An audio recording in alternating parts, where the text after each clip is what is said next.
yang harus sama-sama kita hormati, wakil dekan Bapak Dr. Yusi Timena sih, yang selamat Bapak Ketua Magang Perubahan Usaha, Bapak Hasan Magil, Ibu Sekretaris Ibu Arya Ubun, serta rekan-rekan teman-teman di saya, insya Allah dirahmati Allah, para calon pemimpin, leader, calon jabat, kalau orang happy tanah kebetulan karena dance-nya nyaman, jadi rata-rata dengan umur yang mungkin milenial, anak muda lah. Saya mulai dengan kalian, kalau satu kata kenal kata saya, sudah kenal belum tentu sayang, asal jangan ditinggal lagi sayang-sayangnya. Itu ice breaking di awal supaya kemudian saya mau teman itu kita pagi hari menghadapi hari itu dengan semangat anak muda. Kalau itu baik, saya mulai perkenalkan nama saya di mana Bank Mandiri Syariah, manager di cabang utama itu kecil di samping expo di belakang kota. Nah, sebelumnya ini baru 2 minggu, sekitar 2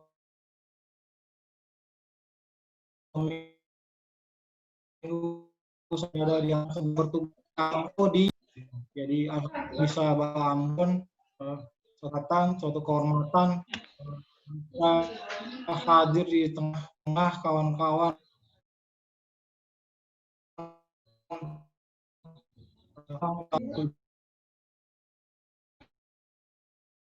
yang terlalu teknis. Negara kemudian anak muda, pandai calon leaders, calon kemudian punya pandangan mengenai depan. Karena besok-besok bukan teman-teman, nanti teman-teman kuliah yang baik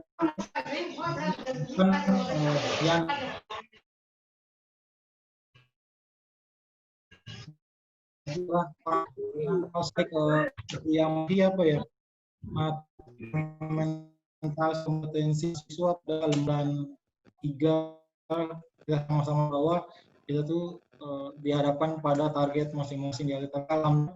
Saya sampaikan kepada teman-teman di IAIN bahwasanya BSM selalu insya Allah menjadi supporting system buat teman-teman terkait dengan edukasi ataupun knowledge terkait perbankan atau literasi keuangan. Nah, saya mulai kemudian dengan persiapan ataupun preparasi. Jadi hal pertama kemudian teman-teman tahu terkait magang, karena dunia magang adalah dunia yang kemudian sangat berbeda jauh dengan kehidupan teman-teman selama ini di kampus. Nah, teman-teman mungkin saat ini sudah tahu terkait perusahaan atau lokasi di mana nantinya teman-teman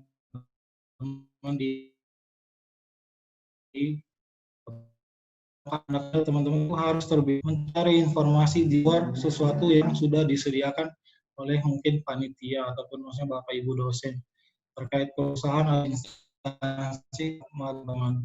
Penting jangan sampai kemudian teman-teman tidak tahu perusahaan pun ini, teman-teman tidak tahu bahwa perusahaan ini bergeraknya di bidang apa, perusahaan ini usahanya apa, perusahaan ini nantinya kesehariannya tuh lakukannya apa. Nah, itu yang paling penting kemudian. Nah, yang kedua adalah departemen atau bidang bagian daripada perusahaan di mana teman-teman itu ditempatkan. Yaitu kalau misalnya teman-teman ditempatkan di lembaga jasa keuangan ataupun di satu perusahaan persiapan terkait laporan ataupun kewajiban teman-teman terhadap fakultas ataupun mata kuliah terkait kelulusan ini.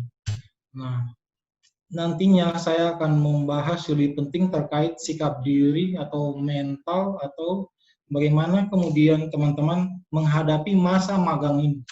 Kenapa kemudian masa magang ini sangat penting? Karena ini langkah awal kemudian teman-teman keluar di dunia nyata, maksudnya di luar lingkungan kampus berbaur dengan lingkungan lain, apalagi terkait dengan dunia kerja. Karena terkait dengan perbankan, saya nanti bakalan cepat saja di terkait aspek teknis perbankan, job desk, dan lain-lain. Nah, ini bank, jadi kita tahu, jangan sampai kemudian teman-teman salah menerjemahkan bahwasanya kita itu bank, itu fungsinya itu cuma satu, intermediasi, yaitu mengelola dana, yaitu saving, dan kemudian di lending, menyalurkan kepada orang-orang yang membutuhkan. Nah, fungsi bank sendiri kemudian di dunia ekonomi peran sangat penting, kemudian sebagai roda penggerak roda ekonomi dan juga penunjang terhadap UMKM dan kemudian usaha-usaha kecil, usaha-usaha yang makro, mikro, dan serta sebagai kemudian apa sih nantinya untuk umat ataupun misalnya dengan kemaslahatan. Alhamdulillah Mandiri Syariah sebagai kemudian lokomotif saat ini adalah bank syariah terbesar di Indonesia, dan saat ini alhamdulillah sudah kemudian berbuat banyak untuk umat. Bagaimana kemudian kita bisa tumbuh baik, bagaimana bisa berbuat banyak untuk umat, yaitu kita harus besar dari sisi perbankan syariah. Nah, ini saya skip saja supaya kemudian teman-teman tahu bahwasanya apa sih kemudian job desk dan lain-lain.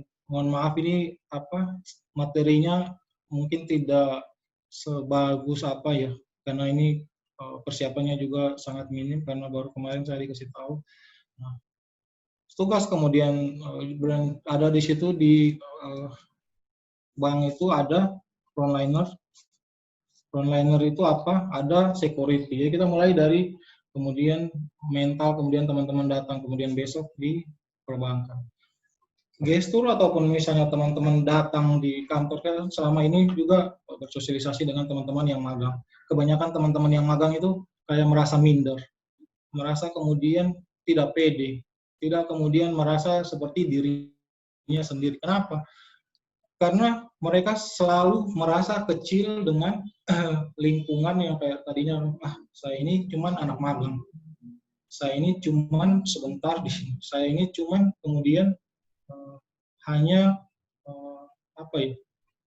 serpihan kecil dari perusahaan itu. Itu mindset yang salah, teman-teman. Kenapa? Secara life cycle, setiap orang yang kemudian di perusahaan ada supervisor, ada orang dengan jabatan yang tinggi, ataupun mentoring teman-teman besok. Secara life cycle dulunya pernah juga magang, dulunya juga pernah mahasiswa. Nah, kenapa kemudian teman-teman harus merasa kecil, merasa kemudian dan lain-lain. Sikap tubuh yang kemudian selama ini ada peserta magang yang datang kemudian selama saya di beberapa outlet, kebiasaan tuh begini nih, tunduk sambil kemudian tangan di bawahnya begini. Ini kayak apa ya, sikap menutup diri. Padahal sebenarnya kita calon leaders, kemudian calon orang hebat, teman-teman ini insya Allah besok-besok pasti sukses. Kemudian karena masanya orang yang kemudian sekarang menjadi bos ataupun misalnya pemimpin di tempat-tempat tertentu, teman-teman tuh selalu merasa jauh, selalu kemudian merasa terlalu kecil. Padahal tidak. Kita ini dari awal kemudian kita pembentukan jadi manusia, kita adalah pemenang. Nah, seperti itu. Nah, kita kembali ke apa sih di bank. Jadi biar teman-teman tahu, nanti besok-besok teman-teman datang di bank, ada supervisor ataupun misalnya orang yang bertanggung jawab terhadap keberadaan teman-teman di situ. Di posisi itu teman-teman harus banyak belajar. Kalau misalnya di bank, ya saya jelaskan dari pintu masuk. Pertama masuk pintu bank itu ada security. Fungsi security saat ini tidak hanya kemudian terkait keamanan, karena fungsi security adalah bagian dari pada service. Kemudian kalau misalnya nanti teman-teman mungkin datang di Bank Mandiri Syariah, ada security yang mungkin tidak senyum, ya kan tidak kelihatan senyum karena kan mereka pakai masker sekarang. Terus kemudian atau misalnya misalnya Assalamualaikum Bapak Ibu, ada yang bisa dibantu. Nah, fungsi security itu seperti itu sekarang, tidak kemudian kayak apa ya, seseorang yang hanya jaga pintu ataupun misalnya kesan takut, tidak. Tidak seperti itu. Nah, beranjak lagi ke dalam ada customer service. Jadi teman-teman harus tahu tugas customer service yaitu melayani semua nasabah yang datang. Melayani nasabah kemudian buka rekening, nasabah yang kemudian mau mungkin bertanya terkait pembiayaan, kemudian terkait kemudian handling training. Handling training itu kalau misalnya teman-teman biasanya begini. Jadi teman-teman biasa alami. Orang tua kirim uang, misalnya dari daerah yang mungkin tidak diambil. Itu kan di ATM, uangnya tidak keluar, tapi uangnya itu bersumber. Terus teman-teman itu datang ke bank menyampaikan bahwa Pak Ibu mau servis ini ada salah mana. Misalnya juga orang-orang yang sabar. Kenapa? Karena nasabah yang datang pikiran bahwa ini masalah kuat mengenai harus kita selesaikan. Kemudian kita bergerak ke teller. Teller, kalau misalnya teman-teman tahu itu biasa menerima uang, kemudian biasa memberikan transfer gitu. Kemudian ada membuat transaksi warteg, cek dan debit.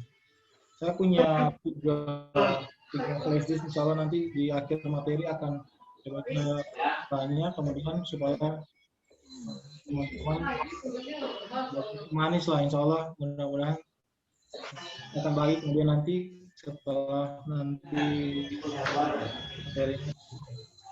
Nah, setelah di teller ada back office. Back office mengelola semua pembukuan, mengelola semua rumah tangga kemudian daripada satu kantor di perbankan, mengelola transaksi lain-lain di back office, melakukan clearing di Bank Indonesia. Clearing kalau misalnya teman-teman masih awam itu, misalnya Bank Syariah Mandiri, kemudian nasabah bawa warteg, nah, saat kemudian cek warteg itu dibawa ke Bank Indonesia untuk dilakukan tukar, kemudian diambil mungkin ke BCA, maka kemudian orang BCA kan tahu ada wartegnya di situ. Nah, seperti itu. Terus kemudian saya cepat-cepat saja karena saya tidak akan lama di aspek teknis terkait dengan job desk dan kemudian tuntutan kemudian pegawai bank seperti apa. Minimal teman-teman tahu pembahasan nanti di awal, saya di akhir nanti saya akan coba menjelaskan tentang mindset bagaimana kemudian kita menghadapi perubahan di era disrupsi ini. Nah, naik ke atas kita ada marketing. Marketing kemudian mengelola kemudian pembiayaan maupun funding. Jadi orang yang kemudian sering keluar cari funding, cari tabungan ataupun misalnya cari pembukaan rekening, itulah teman-teman di funding. Kemudian ada marketing lending. Marketing lending itu marketing pembiayaan yang mengurus terkait kebutuhan masyarakat atau nasabah untuk pembiayaan rumah, mobil, konsumtif lainnya, rumah dan sekitarnya, kos-kosan dan lain-lain. Nah, itu job desk yang kemudian melekat di pegawai bank. Itu hanya sekedar kemudian pengantar supaya kemudian teman-teman tahu. Jangan sampai kemudian ada teman-teman belum pernah ke bank ataupun misalnya tidak tahu, oh iya. Karena biasanya anak orang-orang yang kemudian tidak terbiasa datang ke bank merasa bank itu selalu tempat yang eksklusif. Ya. Tempat itu adalah tempat kita melayani orang, kita kemudian bersosialisasi. Jadi kemudian itu adalah tempat masyarakat. Jadi kemudian teman-teman tidak usah malu, sungkan datang ke bank. Nah, ini apa sih kesiapan diri yang kemudian teman-teman harus siap? Itu terkait looks atau penampilan. Setiap perusahaan teman-teman datang punya kemudian standar operasional ataupun MPO terkait penampilan. Nah, jangan sampai karena kemudian teman-teman nantinya datang kemudian dengan membawa alma mater ya IN, karena kita sebagai orang kemudian yang amanah, ketika kita berjalan kemanapun, nama besar perusahaan, nama besar kemudian kita punya perguruan tinggi itu harus kita jaga. Jadi kita harus kita jaga di situ. Kenapa? Kita harus tetap memperhatikan penampilan, menjaga kemudian kebersihan diri, ataupun misalnya terbiasa tersenyum. Banyak kemudian peserta magang ketika mereka datang, ini pengalaman, jadi first impression, jadi kesan pertama tuh mereka tuh cenderung tertutup tuh pandangannya tuh turun ke bawah, seolah-olah tidak percaya diri seperti yang saya ceritakan ya. Padahal cara kemudian kita first impression itu terbaik itu apa? Senyum. Kalau misalnya pun kemudian teman-teman ketemu orang baru ataupun lain, senyum. Kalau pun misalnya teman-teman senyum, orang yang lawan teman-teman senyum itu lain-lain, dia akan marah. Tidak ada sejarah kemudian orang yang senyum balasannya itu sesuatu yang buruk baik. Terus terkait knowledge. Knowledge itu begini teman-teman, jadi kayak apa-apa yang kemudian teman-teman dapat di bangku kuliah, apa-apa teman-teman misalnya dengan dasar basic ilmu apapun, dengan dasar ilmu pengetahuan apapun, ketika datang di kantor ataupun misalnya ini, kita akan diajar nih, sarjana apapun Anda dan lain-lain, mau fisika, mau kimia, mau sarjana syariah, mau ekonomi, mau biologi, ataupun misalnya sosmed sekalipun, ketika kita datang di kantor, kita akan berjalan dengan SOP, ataupun misalnya akan dikasih tahu nih cara kerjanya nih seperti ini. Kalau kita melakukan sesuatu, kita harus terbiasa menerima masukan daripada ketika kita datang di tempat ini. Kenapa knowledge ini penting? Knowledge ini penting karena membentuk kemudian jati diri kita di awal. Kenapa kebanyakan peserta magang itu, ini pengalaman, jadi mau sebut nama di perkenalan. Jadi kalau misalnya orang datang pertama cek ke kantor, itu di forum doa pagi ataupun di briefing pagi ataupun di awal teman-teman datang, sudah kemudian apa ya, kayak begini loh, menyebut nama saja tuh susah. Jadi kayak misalnya ini siapa nih, Suparto Reto, Bro Suparto Reto, misalnya contoh. Assalamualaikum warahmatullahi wabarakatuh, saya Suparto Reto. Jadi kebiasaan kita lupa bernafas itu karena kita saking gugupnya itu, jantungnya kita memukul, kemudian dia menekan faring atau laring di sini, sampai kemudian suara kalau sama seperti kemudian teman-teman baca tidak terbiasa tampil di depan orang banyak, tangannya gemetar ataupun itu teman-teman lupa bernafas. Jadi saya jelaskan lagi di awal, ini dasar yang kemudian harus teman-teman tahu. Mumpung ini adik-adik saya, calon-calon leaders ke depan, para pejabat di Tanah Maluku ke depan, harus tahu itu bahwa jangan sampai kemudian teman-teman pada saat perkenalan saja suara tuh kayak Pak Super kayak gitu. Itu terjadi teman-teman. Terjadi kenapa? Karena kita tidak terbiasa membangun network. Ataupun misalnya dulu selama di kampus tuh ada dulu istilah terkenal 3K. Teman-teman tahu 3K? Ke kampus, kamar, kampus, kamar. Habis itu kampung, kampus, kamar, kampung, kampus, kamar, kampung. Maksudnya terus dari kamar ke kampus, balik lagi ke kamar. Selesai itu pulang ke kampung. Pertanyaannya, kampus ini tempat kemudian kita mengaktualisasi diri. Nah, terus kemudian saya lihat ada juga tiga orang itu di saat ini di Zoom. Mungkin ada grup sendiri, walau alam nama grupnya apa. Kalau dulu saya kuliah, perempuan itu selalu tulis trio, imut, atau cute. Percaya saja, kemampuan, jangan kemudian teman-teman membatasi diri di lingkungan-lingkungan seperti itu. Kayak misalnya kita nyaman hanya seperti ini, saya punya geng itu, saya punya kemudian teman gaul di kampus, saya hanya bergaul dengan itu saja. Jangan menutup diri. Teman-teman harus terbiasa untuk kenal sama orang, terbiasa untuk kemudian membuka diri, membuka diri loh ya, bukan membuka hati ya Ibu Amelia, Ade Amelia. Jadi seperti itu. Jadi kalau misalnya teman-teman ada yang datang memberi kritik, teman-teman melihat bahwa ini sesuatu, dia ini urus-urus saya pribadi buat apa? Padahal tujuannya baik, mungkin untuk kebaikan kita sama-sama. Jadi terkait kemudian kita mindset, berpikir, dan lain-lain. Ini kemudian yang ketiga, kemampuan beradaptasi. Ibarat kemudian apa ya, ketika kita datang di situ, dengan jabatannya kita apa, misalnya di kampus punya jabatan, ataupun jabatan yang melekat mungkin di BEM, ketua apa, atau apa di berbagai organisasi, teman-teman datang di kantor harus seperti gelas kosong. Zero mindset, yaitu pikiran yang kosong, bahwa ketika kita kemudian tidak ada rasa memiliki sesuatu yang hebat daripada diri kita, selalu kemudian adaptif terhadap perubahan. Misalnya orang mengajar, adik sama Ibu Suparto, Pak Suparto, ada ini gini, tugasnya seperti ini. Oh ya, pasti kita akan terbentuk. Kalau misalnya kita terbiasa menerima perbedaan atau perubahan itu dari orang lain, kita akan menerima lebih baik. Jangan kemudian kita membentuk silo sendiri yang kemudian, Bapak ini suruh-suruh terus. Nah, itu yang salah. Kita berubah ke sini nih, ke mindset, pola pikir, cara berpikir. Kepercayaan yang mempengaruhi sikap seseorang, sekumpulan kepercayaan atau suatu cara berpikir yang menentukan perilaku dan pandangan sikap dan masa depan. Mindset kemudian teman-teman, alhamdulillah nih, saat yang paling baik teman-teman baru pertama kemudian keluar di dunia magang.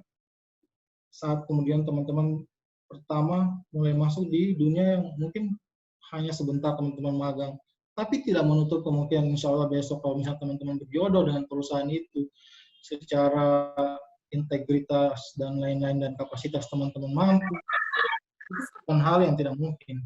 Nah, cara mindset berpikirnya seperti apa? Jangan merasa kecil di depan orang. Bukan kemudian kita ria atau ujub dan kemudian merasa jumawa, bukan. Manusia diciptakan semua equal. Yang besar itu berpikirnya, jangan sombongnya dikasih besar. Kenapa? Sama seperti kemudian teman-teman datang, biasanya kan malu nih, aduh, dengar nama apa sih, saya lihat ada pemateri dari Bursa Efek ya, Pak Albert, ya, dengar Bursa Efek saja kita di orang Maluku ini, Bursa Efek itu kerjanya apa? Mungkin susah, bicara saham, kita paham saham tidak. Jangan berpikir kemudian di luar teman-teman tidak mampu mengontrolnya. Caranya tetap seperti gelas yang kosong. Pikir yang baik-baik, paradigma. Jangan kemudian teman-teman masuk ke satu wilayah, sama seperti teman-teman masih putih abu-abu ke kampus IAIN, mau sudah berpikir, aduh, senior sudah mau hantam saya ini, aduh, dosen itu kayaknya killer itu kayaknya tidak usah, datanglah dengan sebaik-baik niat. Akhirnya alhamdulillah teman-teman 1, 2, 3 tahun di IAIN sekarang sudah mulai kenal dengan orang. Ternyata dunia kampus tidak seperti bayangan teman-teman. Sama seperti hari ini kemudian besok teman-teman magang, sama pikirannya. Jadi kalau misalnya teman-teman jalan besok ke tempat magang, ketemu orang baru, jangan berpikir yang jauh. Karena kita tidak mampu memikir-pikir, tidak mampu mengatur pikiran orang. Yang kita hanya mampu bagaimana kita mengatur dirinya kita sendiri. Selalu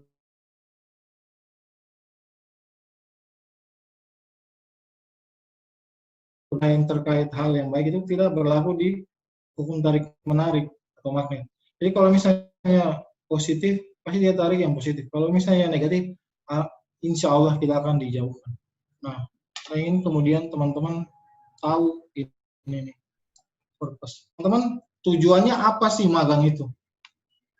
Hanya banyak kemudian mahasiswa yang mungkin berpikir, oh hanya untuk gugurkan kewajiban terkait kuliah, untuk kemudian bisa dapat segera lulus dari kampus. Banyak kemudian para sarjana yang kemudian setelah pas hari ini dia wisuda, ibarat raja sehari ya, kita menggantung foto dan lain-lain. Tapi kita tidak tahu besok kita bangun pagi setelah kita wisuda, kita mau bikin apa. Ini baik teman-teman, sekarang di umur berapa ya? 19-20 ya. Jadi awal yang baik, kemudian teman-teman harus punya tujuan ke depannya seperti apa. Ditentukannya dari sekarang, bukan nanti kemudian teman-teman lulus, baru kemudian teman-teman berpikir bahwa, saya ini mau bikin apa. Padahal sebenarnya di kampus ataupun misalnya saat-saat muda teman-teman tuh harus tahu terkait mental dulu. Karena seiring waktu kita berproses, kita tahu gimana kita. Jadi kebanyakan kita di dunia kerja ataupun misalnya itu, ketika kita interview misalnya orang-orang atau calon pegawai, yang kita tanya pengalaman. Jadi kalau misalnya pengalamannya hanya kampus kamar kampung, kampus kamar kampung, selesai wisuda 1 tahun ini bikin apa? Tidak ada apa-apa, Pak, hanya tidur-tidur saja. Saya tidak mau kemudian teman-teman di sini seperti ini. Saya mau teman-teman sudah harus menentukan. Saya tidak bicara apa, saya ketika kemudian kuliah karena saya 2001 di UNAS di Perikanan, di awal kemudian semester 4 saya itu kerja tuh bukan tujuan kemudian hanya untuk mau cari uang atau apa, bukan. Bagaimana kemudian saya mau mengukur saya punya diri untuk survive. Kemudian kalau misalnya teman-teman dulu jalan di ke mall atau apa, teman-teman tahu kontor Giordano, ya, selamat pagi Ibu, selamat pagi Pak, selamat sore, siang Giordano, begitu. Itu saya dulu seperti itu. Tapi tidak kemudian membuat saya itu malu, kemudian banyak orang-orang yang merasa bahwa kerja ataupun memulai sesuatu itu, itu tidak ada kerja lain kah, begitu. Itulah mindset yang salah. Padahal semua orang kemampuan untuk bisa jadi lebih baik. Nah, yang lebih penting lagi terkait, ya Pak, ya ini yang paling penting nih, karakter dan integrity. Nah.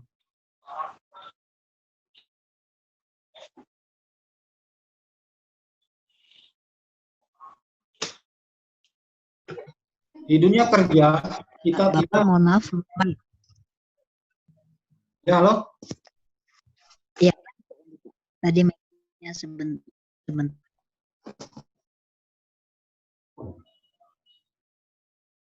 Halo Ibu. Iya Pak, silakan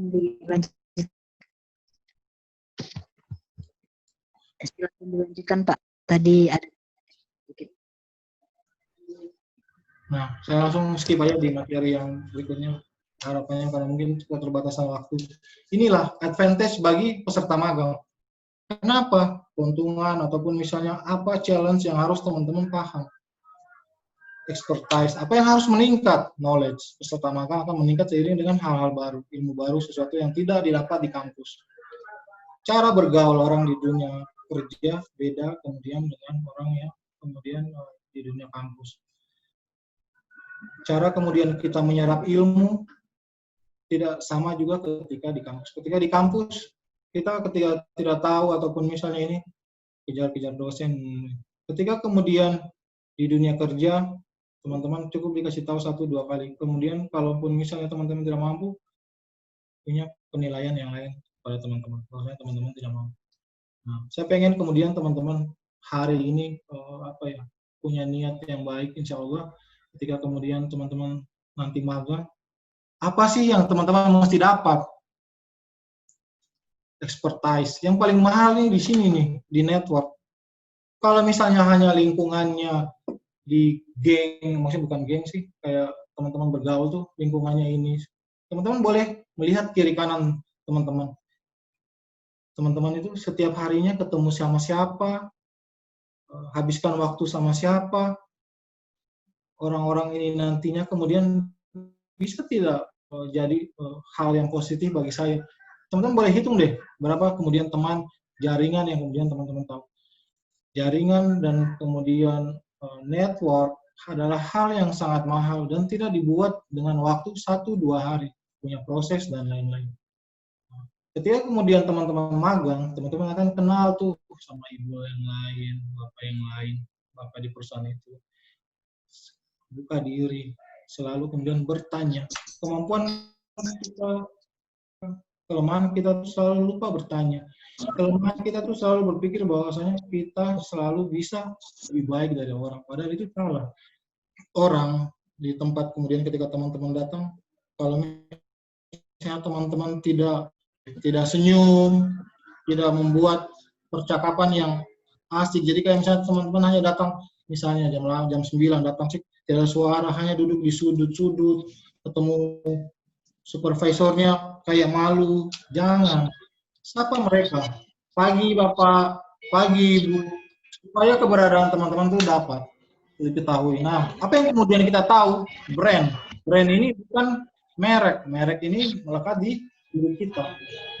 Seiring waktu kita kemampuan mencoba hal baru, mau belajar terhadap perubahan, sehingga awareness terhadap diri kita itu akan terus dikenal ke arah yang positif. Misalnya kita kampung, yang kita tahu hanya ibu kos, yang kita hanya tahu teman samping kos. Tidak ada kemudian kenalan yang di luar, mungkin makanya organisasi, kenal orang baru dan lain-lain seperti itu. Nah, ini apa ya, kalimat yang mungkin quotes teman-teman, bahwasanya sebelum Anda menjadi seorang pemimpin, kesuksesan Anda adalah semua tentang pengembangan diri. Nah, ketika Anda menjadi seorang pemimpin, kesuksesan Anda adalah bagaimana menumbuhkan orang lain. Ini message yang sangat penting. Kenapa? Ketika kemudian teman-teman masih berada di mungkin menanjak di tangga-tangga tertentu, berusahalah untuk kemudian membuka diri. Kalau misalnya kita merasa kurang, apa yang kita harus penuhi? Apa yang kemudian terkait kelemahan dan diri tahu. Jadi kemudian teman-teman sukses, jangan jumawa. Jumawa itu kayak saya ini jadi bos, saya ini sudah hebat sekali. Jangan. Kesuksesan kemudian teman-teman besok jadi leader adalah kemudian kita bisa menciptakan leader yang baru. Nah, ini satu kutipan dari surah Al-Baqarah. Kemudian, dan bagi tiap-tiap umat ada kibatnya sendiri yang ia menghadap kepadanya, maka berlomba-lombalah dalam membuat kebaikan. Di mana saja kamu berada, pasti Allah akan mengumpulkan kamu sekalian pada hari kiamat. Sesungguhnya Allah Maha Kuasa atas segala